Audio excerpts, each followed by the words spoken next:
Okay, maybe kadiyayin, mimokum lemokum, one who carries kadim, small barrels of wine from place to place. Leyavim b'sal kupa. You're not permitted to transport them in a basket or in a box, because that's the way you normally transport it during the week. Maybe a well seifo, olefonov, he carries either on the shoulder or in front of him. Chenamolech has a teben, one who transports straw. Lo yavshel sakupo, lachorov, nobody who carries the box behind him. Avamivihu al yodo, he carries it in his hand. Umaschilam ba'aremes hateven, one is able to, if the person has a pile of straw, although he hadn't taken from before Yom Tiv any of the straw, there was no degree of designation, he's permitted, without designation, to take of the straw, whether either to use as fuel. But not the wood that's behind in the storage shed, in the wood shed behind the house. Okay? So the Gemara is going to ask a question. If you're maschil ba'aremes hateven, you're permitted to take from the pile of straw from the haystack, although he hadn't taken from before. That means the Mishnah is going according to Reb Shimon, who doesn't hold the muktzah. Then it concludes, but eitzim shem muktzah, but the wood in the storage in the woodshed you can't. But if you're following Reb Shimon's position, why do we differentiate between the haystack and the wood in the shed? Okay, Tana. We learned in the Brayso, mutter. Let's say you're not able to carry it differently. Right? The Mishnah says if you carry it one way, you carry it this way. But again, Tosas explains that we're speaking about it's definitely you're not transporting it where it's more burdensome. It's either easier or it's the equivalent. But if it's much more burdensome, so let's say if one person is not able to carry it, two people you carry it on what they call a moat. They put a stick across their shoulders, they carry it. Let's say he's all by himself. So in the Yevshir, if you're not able to, you do it the way you normally do it. We learned in the Bryce in Yevshir l'shanas muto. Asking Rava b'mechuza. Rava he established in Mechuza, the name of the community, the Doro B'duchka Lidru Biraglo. Okay? He says something which you normally carry B'duchka on one shoulder, you should transport Biraglo. Biraglo would be similar to a hand truck. No. Rashi says, no. Take a look at Rashi.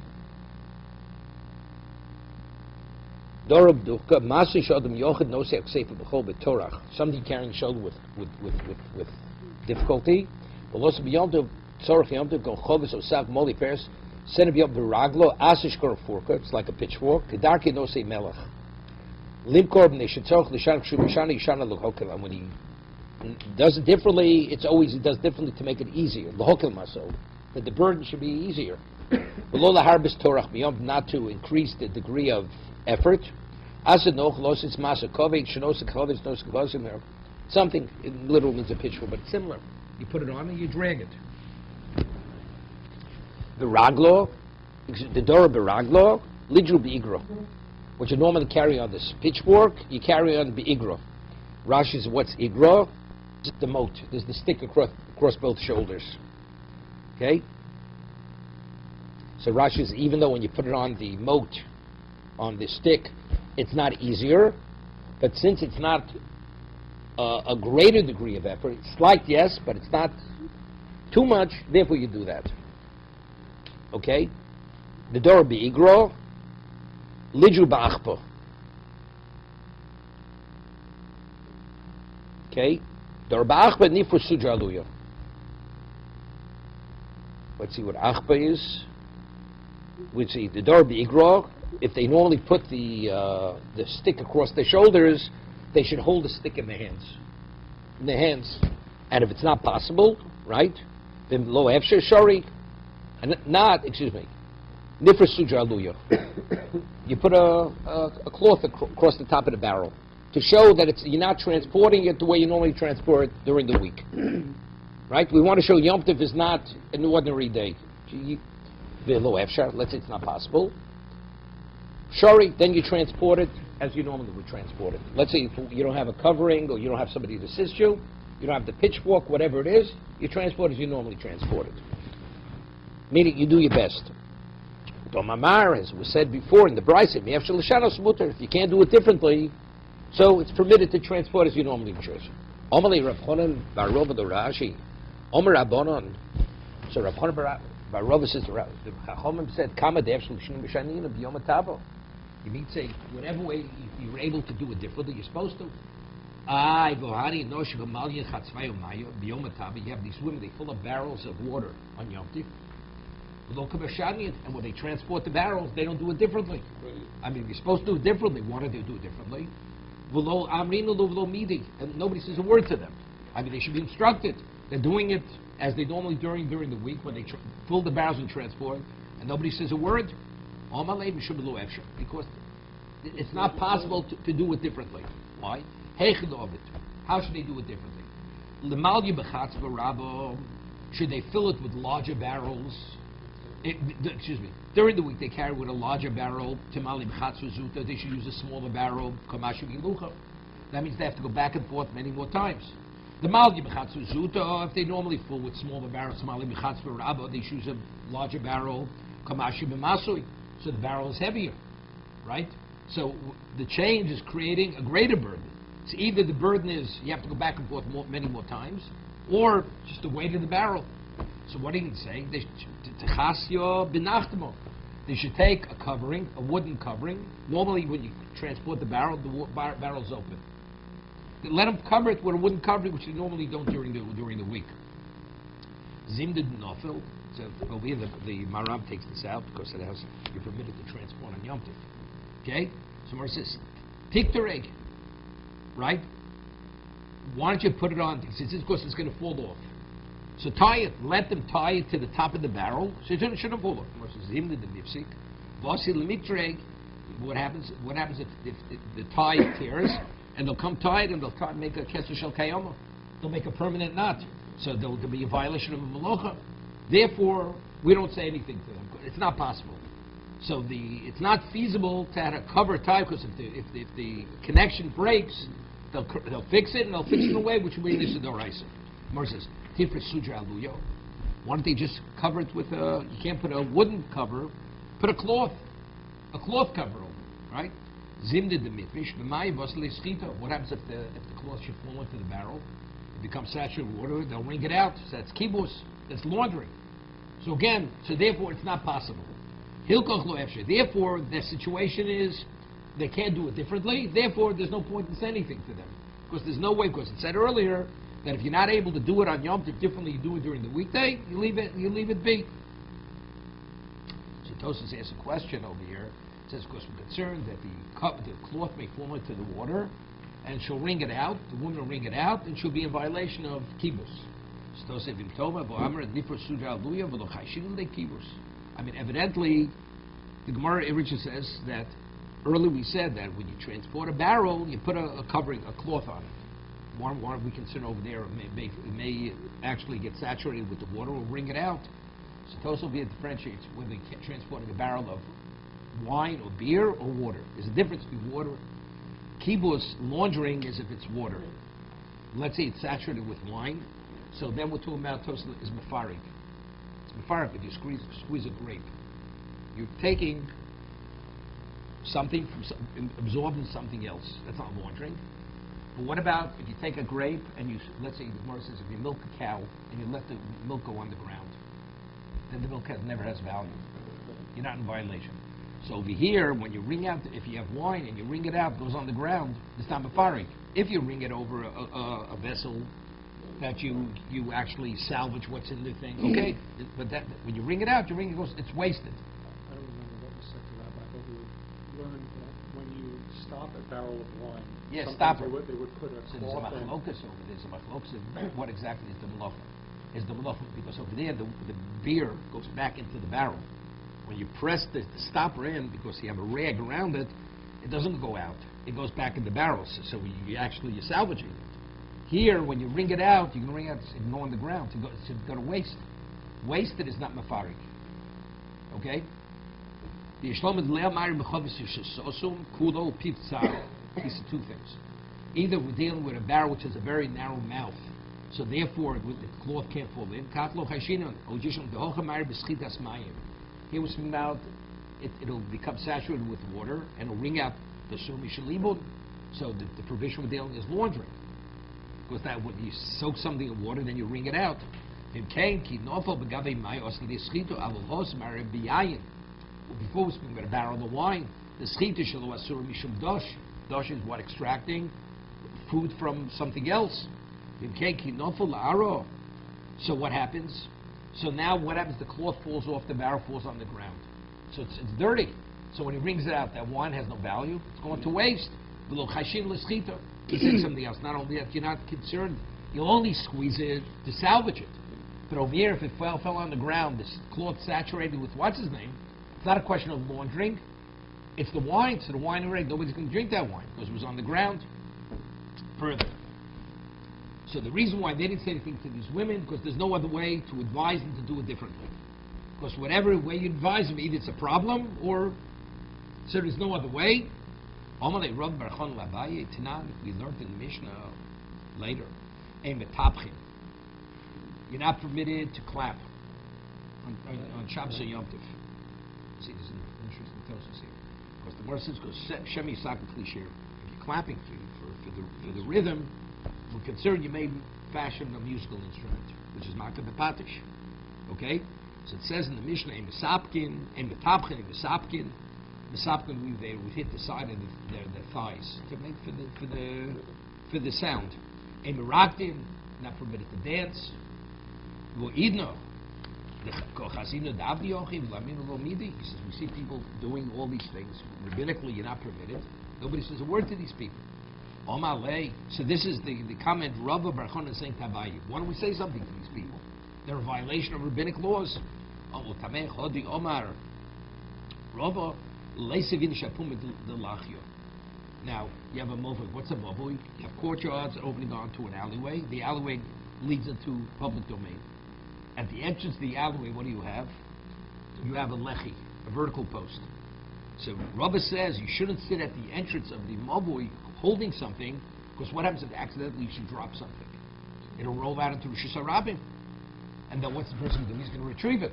So if he retrieves it, that means he's bringing it from Rosh Hashanah back into Rosh Hashanah. So it'll be a violation of Torah law. Right? A person should sit at the entrance of the lechi, the beginning of the lechi. An object may roll out of his hand. And it's in front of the Dalaramas. He may bring it back.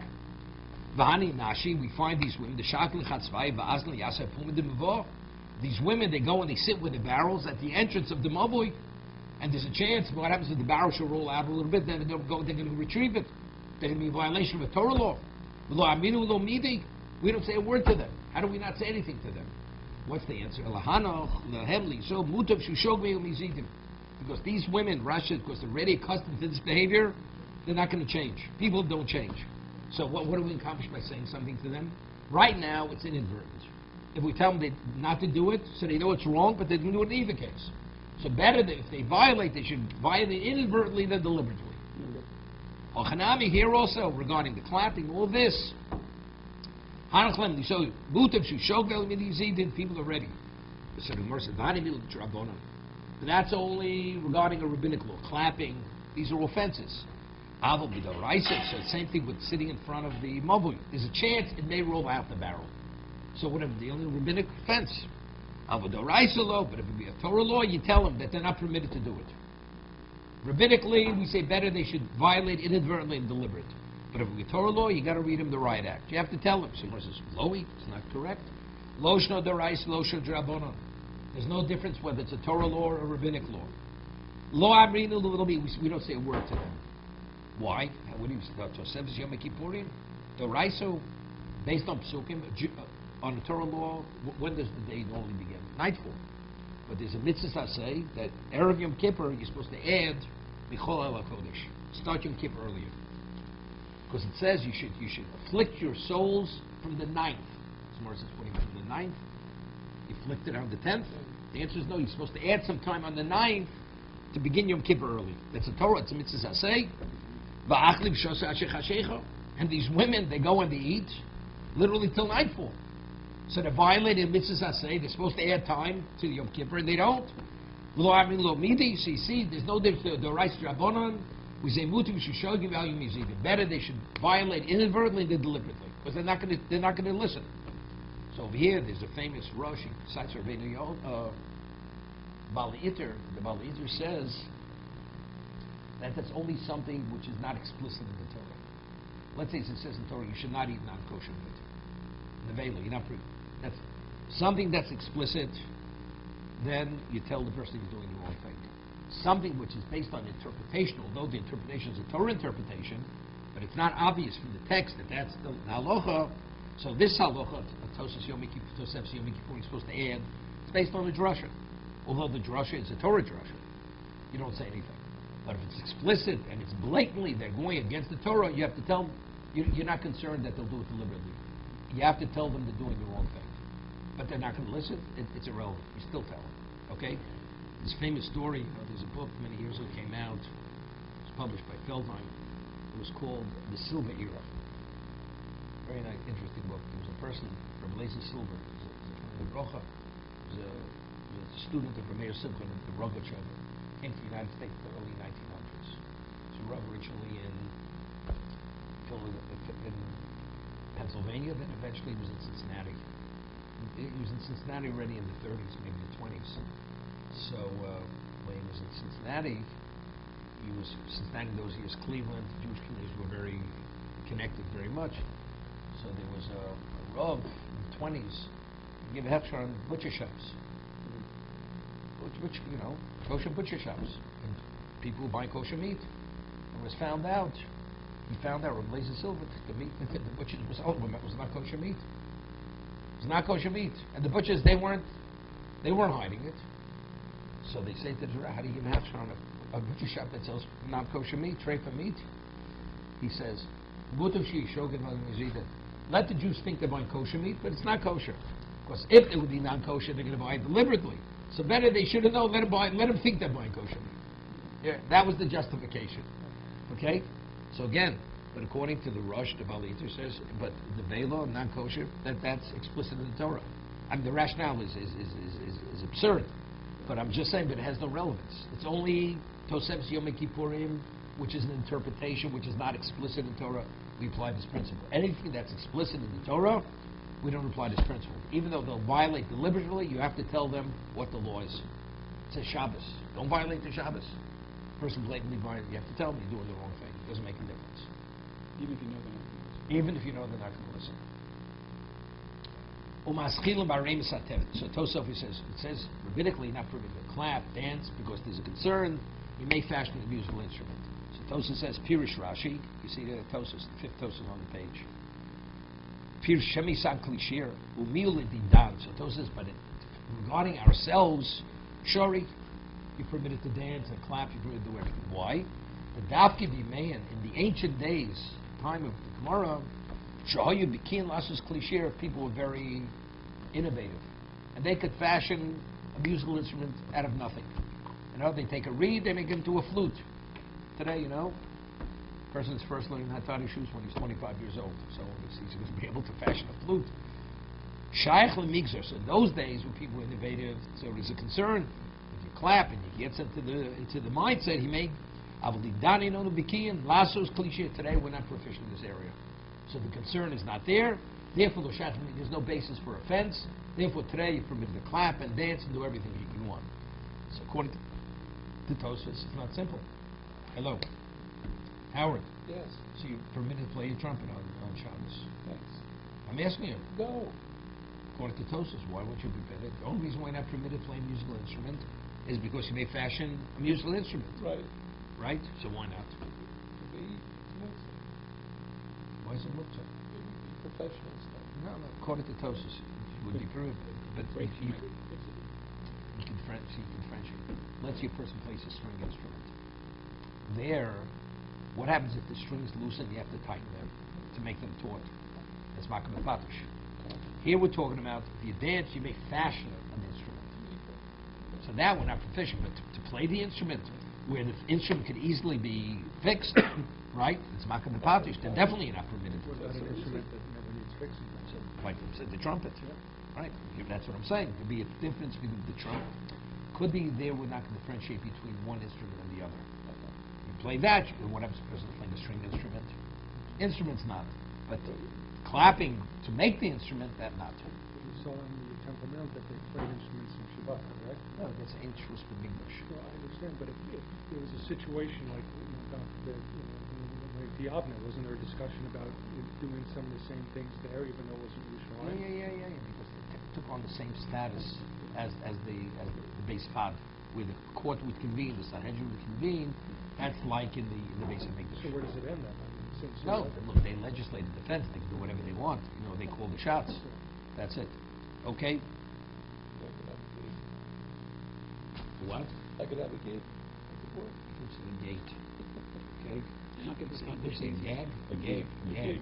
Okay. Not get the competition means. Putting the final hammering touches, the last action that needs to be perfected. The Mishnah says, "Maschil b'aremis hateva," that if you have a pile of hay which you hadn't taken from, even though it wasn't predesignated, you're permitted to start using it for what? For fuel. So it's Omer Avkana, Zosomeris. So what are we able to deduce from the Mishnah? Maschil b'otzet chilo, that even though the oats in the storage location where you have the straw or the hay wasn't taken from, you're permitted, even though there was no predesignation. So evident, who's the Mishnah going like? Moni Reb Shimoni, the Leslie Muktzah. So the Mishnah is going according to the more lenient position of Muktzah. It's Reb Shimon. Because what's the whole idea? Even though it was the storage location, Reb Shimon says, if something can be used, there's no reason to designate it. Because it's understood anything which a person could use doesn't need designation. That's Reb Shimon. Reb Yehuda says, no, everything needs designation. Unless it's obviously available to you. So something in your cupboard, it's there to be used. But if it's in the storage location, which is not obvious, then it's off limits unless you pre-designate it. Ema Sefer, let's read the conclusion of the Mishnah. Avalo be'etzim shiva muktzah. But the wood in the woodshed, that you're not permitted. Asan Rabbi Yehuda, the Islam muktzah. So how do we reconcile the two last halachos of the Mishnah? Comes to the straw, the hay, it's not a problem. So that's Reb Shimon. It concludes like Rabbi Yehuda. So are we going like Rabbi Yehuda or Reb Shimon? The muktzah machmas kis. We're speaking about something which is, we're talking building material. Building material, we're not talking about just firewood. You want to use building material which is, it's negated from any other usage because of its value. So even Reb Shimon, the afilu Reb Shimon moder. Even Reb Shimon accepts this, it's muktzah. This is called dachi b'yadayim. Because it was negated for any other usage, therefore it's muktzah. According to Reb Shimon. Therefore, it has to be, the designation for its value has to be undone. Right? So pile of bricks you couldn't sit on, according to Reb Shimon. Sitting on something else, you couldn't stack them. But if, let's say they were stacked, could you sit on them? Yeah. Anything you don't move is not moved. You sit on a car on Shabbos. Well, yes, but You you don't were wear dirty saying pants. building. In Engel, it's not a question. If they wear informal clothing Friday nights, you can sit on the car. I think the question is, could you move a brick to use it as a doorstep if you didn't designate? No, but if you didn't designate the pile of brick, could you sit on it for a chair? Could you use it as a chair? If you're not going to move it, you can sit on it. Books is only something which is movement. Even if it's in a building area. Even if it's you're building a house and there's bricks. And you just want to sit down on the bottom of the bricks. Right. Not a problem. As long as you don't move them. Okay. Okay? If you designate them in advance, No, that's not a... move them and make us do that? Yeah. You can. No, you can't. There's a hook up building a seat or something. If you stack them in a way which it's not big, it's not a problem. Others learn this discussion going on the conclusion of the Mishnah. What does it say in the Mishnah? It says, Avalo eitzim sheva muktzah. Meaning that we started to deduce this closing statement. You cannot use the wood in the woodshed. Omer Afkan is also meris. So what do we deduce from that? That if something is stored away, you're not permitted to take there. Because there's no money Reb Yehuda. So evidently the Mishnah is going like Reb Yehuda. Right? The Islam muktzah. What the Gemara instead, the wood I was speaking about, wood means the woodshed for firewood. But because it was put in storage, so therefore it's not easily available. So according to Reb Yehuda's muktzah, Emor Reisha. So let's say the Reisha according to Reb Yehuda. It says you're permitted to start taking straw from a haystack. Although the haystack wasn't taken from earlier. Zosin Reb Shimon, Leslie Muktzah. So how do I reconcile the closing statement which Rabbi Yehuda, the woodshed, with Hosam B'tiv Nasaria? We're speaking about putrid straw, which cannot be used to feed animals. Animals won't use it. This Tiv Nasario, someone says, Tiv Nasario, Choz Latino? What do you mean? But even it's not fit to use it for bricks. So again, it's been negated. It's not obvious its usage. These book codes said, no, it has thorns in it. So if it has thorns, you have to work with your hands. A person will get his hands lacerated. Therefore, what's its value? Putrid hay that has thorns in it is used for fuel. That's the reason why. Even Rabbi Yehuda agrees that its obvious value is only that. Therefore, you're able to use it.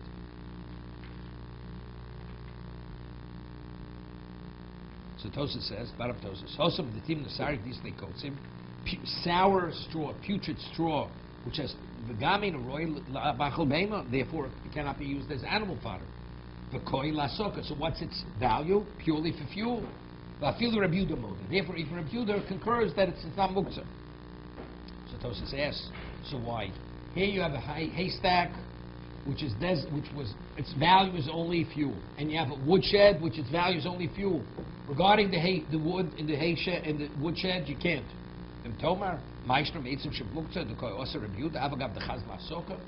The wood you're not permitted, the straw you are permitted. It's the exact same thing. One happens to be wood, one straw. They're not comparable. Regarding the storage location where you have this putrid straw which has the thorns in it, he didn't negate it. Ato. What's its value? Meaning when it's straw, it has multiple uses. It has usage for an animal, for what? For fuel. But now it's become putrid. The person thinks it's no longer that, it's this. So he thinks only in one vein, fuel. The wood, he doesn't think about it. This is straw that became putrid. So originally, what did he think about straw? Feeding his animal. But now it became putrid, so now he thinks, what is the value of the straw now? It's no longer A, it's B. So because he's thinking positively about B, even Rabbi Yehuda agrees that it's in his mind. He's not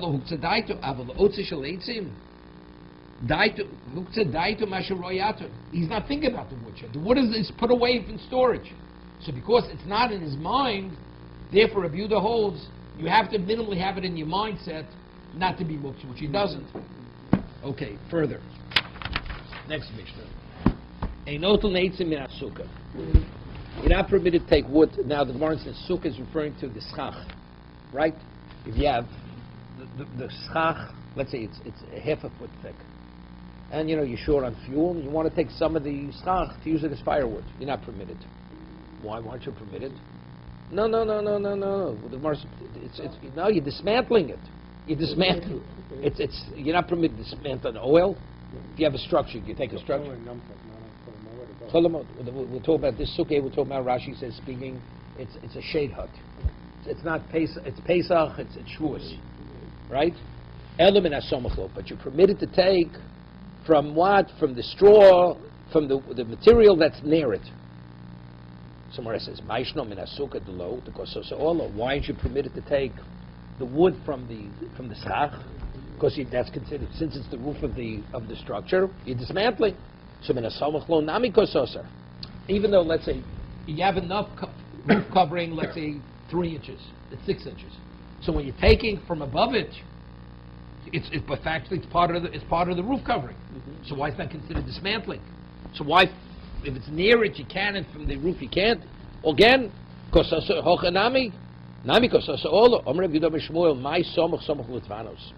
we're not speaking, it's a roof covering, the walls. How are the walls made in the sukkah? They're like woven. They're interwoven.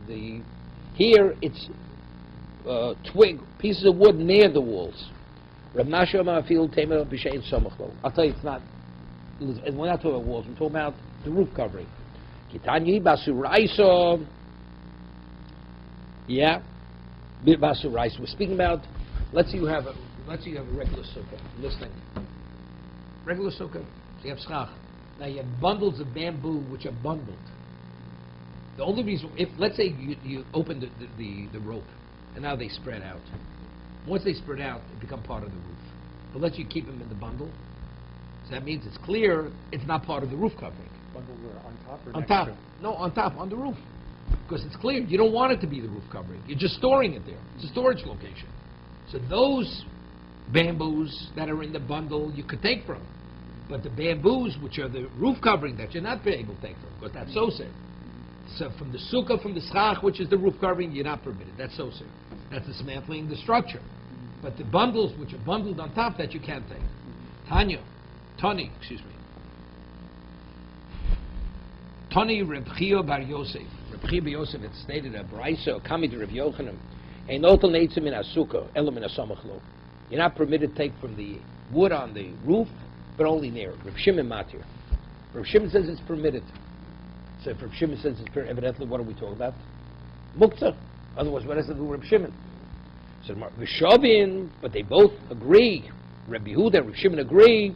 Besukas hachag, but if the sukkah on sukkahs not, it's a shade hut, which is Pesach or Shavuos, Shasura, that you're not permitted. You're not permitted. But if you made a precondition that before sukkahs began, that if you should want to take, you can, it's all based on the precondition. Reb Shimon matir. Somewhere says Reb Shimon matir, how could Reb Shimon permit it? It says Reb Shimon says that during the year you're permitted to take the schach off the sukkah, right? It says you're not permitted to take eitzim nasukkah. Reb Yehuda says, Reb Shimon says you can even take off the roof. To take apart the roof, how can you take apart the roof? It's so forget about it. It's unrelated to muktzah. You're dismantling the structure. We're speaking about the sukkah collapsed. It collapsed. Got it? So if it collapsed, 1 second. Reb Shimon l'tamei, the lesle muktzah. Reb Shimon is consistent. Reb Shimon is more lenient on muktzah. What's his case? The Tanya, it's a Mishnah in Shabbos. Most of Shemesh Bener, Shebekairo. Let's say you have an oil candle burning, and it's inevitable when the candle goes out, you can have a residue of oil. The oil that's left in the candle, now you want to use that oil for salad dressing. And kiddush the next morning. No, you're not a professional caterer, so you don't have gourmet oil. Take it out of your candle. Howard, that's the way he treats his guests for Shabbos, right? So you're permitted to take the oil out of the oil candle to use the olive oil. Because when Shabbos began, you couldn't take the oil out because you would be in violation of kibbutz. That's extinguishing. So you wait for the candle to go out, then you take the oil. Reb Shimon says you're permitted. Why? So what's not? What Reb Yehuda says you're not permitted. Because Reb Yehuda holds anything that's muktzah on the onset of Shabbos, although you know it's going to come available, is muktzah for the whole duration. Shimon says no. Even though initially you couldn't partake of it, but if you knew in advance that ultimately it's going to be available, it's not muktzah. Right? So now the Gemara says like this. So the case, why you permitted to take off we're talking about the sukkah collapsed. So it's similar to what? To the residue of oil left in the oil candle. Reb Shimon matir. So the Gemara says, what kind of comparison is it? When you have, the Gemara says in Shabbos, there are two types of oil candles. You have a 30-hour oil candle, and you have a 3-hour oil candle. Let's say if you have a 30-hour oil candle, that means initially when you lit that before Shabbos, your mindset was this oil will not be available till after Shabbos. The wind comes, blows out the candle. Even if Shimon agrees, you're not permitted to benefit from that oil on Shabbos. Why? Because initially when he lit it, his mindset was it was negated for the whole Shabbos. It blew out, but that wasn't part of his original plan. But if it's a small candle, it's near cotton, it's only a number of hours, so initially he knew it would burn out. So therefore, his mindset was, whatever is left is going to be available to him. So the Gemara says it's not comparable. The case of the candle, he knows in advance it's going to be extinguished, it's going to burn out. Inevitably, there's going to be oil left. But what over here? Did he know it's going to collapse? He didn't know the sukkah was going to collapse. Right? Rashi says, what is he? He's a Navi. He's a prophet. That's right. He's not a prophet. Right? He didn't listen to the weather forecast. There was going to be a hurricane. Right? So if he didn't think he bought one of these sukkahs in Borough Park. It's supposed to withstand even hurricanes. Didn't stand up. Mm-hmm. Right? So it's be the awesome or the Yoshib Mitzape. By the oil candle, he's waiting for it to go out. When is the candle being extinguished? Is the man waiting for a sukkah to collapse? And that's what Gemara answers. We're speaking about a sukkah that's about to collapse. Before Yom Tif, he saw this is really a shaky sukkah. And it's a question of how long. He wants to get in his kazais at nighttime. He doesn't even know if it's going to last the night. Next morning he gets up, sure enough it collapsed.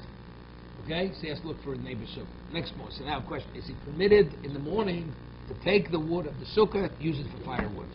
Reb Shimon says you're permitted. Even though when the sukkahs began, he wasn't permitted because it would be dismantling, but it's no different than the candle. But in his mind, he was waiting for it to collapse.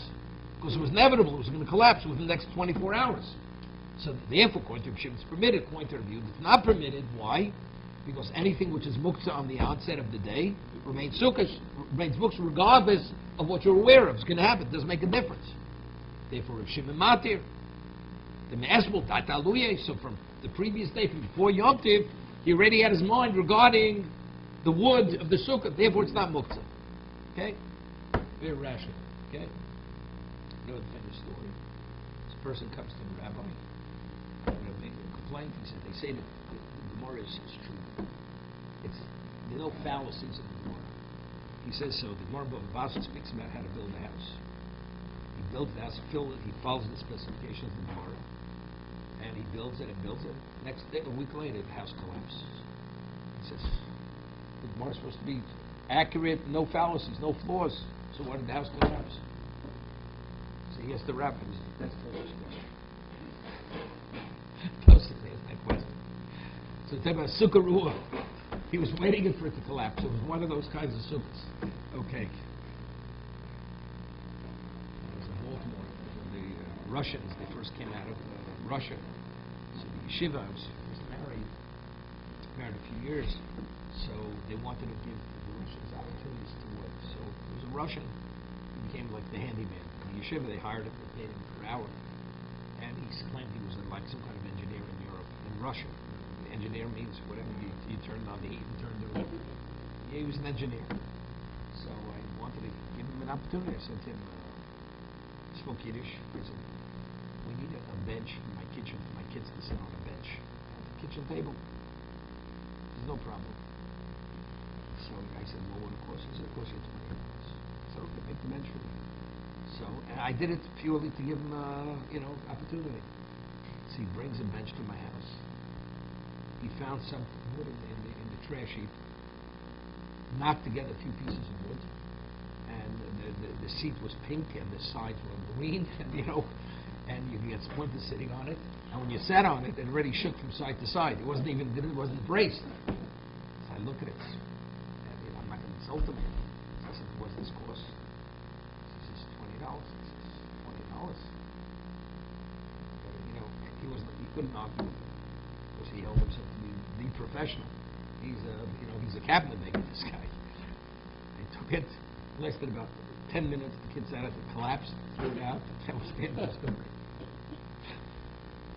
A little bit of history over here. Okay, Sukkah Ruah. Maybe they also had a Russian carpenter build this one. The Brisa says, Sukkahs Achag, the Sukkahs on Sukkahs, it's off, even Reb Shimon agrees it's off limits, because it's called Huksa Mitzvah, because it's designated for the mitzvah. However, if you had a precondition before Sukkot that if it should fall, if you should want to benefit, you can, it's not a problem. I call it to know. Whereas me, Tanai. How could a Tanai help? Omer Rav Sheshes, Mishum Rabbi Akiva, Rav Shish, and Rabbi Akiva, Minayin Latzi Sukkah Shasur Kol Shiva. How do we know that the wood of the sukkah is off limits, regardless, even if it collapses the sukkah? You're not permitted to benefit from the wood of the sukkah a whole 7 days. Even Chalamoy. Chalamoy, the laws of Muktzah are not applicable, right? But meaning to use it for any other usage, it's off limits of 7 days. How do we know? It's Shinemar. In the Gemara in Sukkah also. Jonathan, remember. It says, Chag HaSukkos Shivas Yom Hashem. It says the Chag HaSukkos 7 days for Hashem. What does that mean? Tanya Rabbi Yehuda B'Serome Minayin Shekshem Shechal Shem Shoy Al Chagigo. The person consecrates an animal to be a Chagigo, festival offering. It's holy, right? Chal Shem Shemayim Al HaSukkah. identically, when you build a sukkah, it also becomes Lashem. Takes on a holy status. Talmud Loma Chag Sukkah Shivas Yomim Lashem. Ma Chag Lashem, just as the Chagiga is designated Lashem, it's a korban. Av Sukkah Lashem, the Sukkah is also Lashem. So we have a problem. So if that's the case, how could you say it's all based on your Tanai? It's Hegdish. It has a consecrated status. Omer Rav Menashio. Omer Shmuel. Save Oslo Sukkah Dalma. When it says it's based on your Tanai, that's going on an ordinary Sukkah. We're not talking about a Sukkah on Sukkahs. Al Sukkah the mitzvah lo mahari botano. But a Sukkah which is for a mitzvah, a precondition doesn't help. If you consecrate it as a Hagiga, and then between when you consecrate it and you bring it to Shrita, there's a moment. You have to be voted. You have to. It doesn't go off automatically. No, but can you have to use a redeem it. restrict- Not without redemption. You have to redeem it. But you can't. Let's say a person would say, it should be hedged for 2 days. The third day, I don't want it to be hedged. There's no such thing. Once you consecrate it, it takes a hold. It's forever. It's the same thing as a Same sukkah. thing here. Once It becomes that, it's a sukkah. Well, I only wanted to be a sukkah. Have the kedusha for 2 days. The third day, I don't want it to be anymore. Chalamoid, I wanted to use it for something else. Can't do it. That's the first question. So he answers when it says based on your tonight, it's speaking an ordinary sukkah, not sukkahs on sukkahs. More says we're talking about a sukkah that mitzvah low. Meaning if it's a sukkah for mitzvah, you can't. Well, Tanya, you learn the brayso. Silcha kilchoso. You put on the roof on the sukkah kilchoso to meet all the halachic standards. Vitro bikromim. You beautified it with tapestries. Ubesadinin, hamtsuyorin, with colored sheets. V'tolabei gozim, shkeid mafarskim. He hung nuts, almonds, and peaches. Rimona farchile anovim, right? Pomegranates, clusters of grapes. Yenu shmonim, wines, oil, slossos, atora shibolim, all kinds of decorations. I wonder if it fell down. Right? Oslis topic man, I'm not saying you're not permitted to benefit from the decorations. Right? You won't feel like eating an apple or a pomegranate. Once it's designated for that, you're not permitted. But if you had a precondition that if you should choose to want to take from it, then you can. So you see clearly, even though the noise sukkah, the beautification, assumes the exact same status as the schach and the walls. Meaning this means. What about he said, once it's seen as part of the sukkah for the whole 7-day period, you're not permitted. What about he says, although I'm decorating the sukkah, I don't want the decorations to assume the status of sukkah from the very beginning. That means the decorations never become subsumed by the status of the sukkah.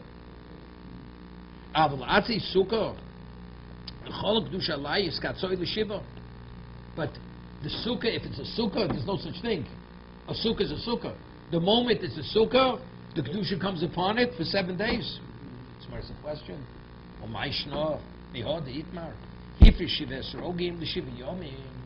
Person designates 7 esrogim for each day of sukkahs. He's a rich man, can afford a esrog for every day. Okay? So Omar Rav says, Kol achslach yotze bo v'yochel alter.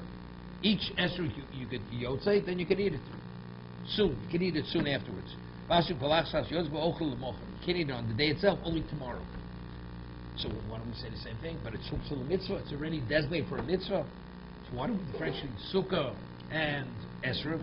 Hosed nishki leilos miyom kol chad chad mitzvah. Yoma mitzvah bapi nafshu. Could a person be yotze esrog at nighttime? You can only yotze esrog during the daytime. So therefore, each day you have an esrog comes nighttime. It's not an object of mitzvah anymore. See, therefore, each day is able to be designated independent of the other day. But the moment you designate a sukkah, it's one continuous obligation. So therefore, as a result of that, you cannot make a precondition, I only want to be 1 day, because once it goes, it continues to go. Here, because it's a continuous obligation, day and night, to sit in the sukkah for 7 days, all 7 days are like one extended day. Rabbi, let's take an absurd example. He has 7 sukkahs on his property, one for each day. No, it doesn't make a difference. No. That's with differentiating. No, I understand, but I'm just saying, so... It doesn't make a difference, because since the obligation of the sukkah is a continuous obligation, once the kedusha goes on it, it's continuous. The esrog, the moment night comes, it's no longer considered a mitzvah object anymore. So therefore I can break it up. But here, once it goes the full length of the Chag. Therefore, it's like all 7 days is like one extended day. Is Sphira like that? Is there That's,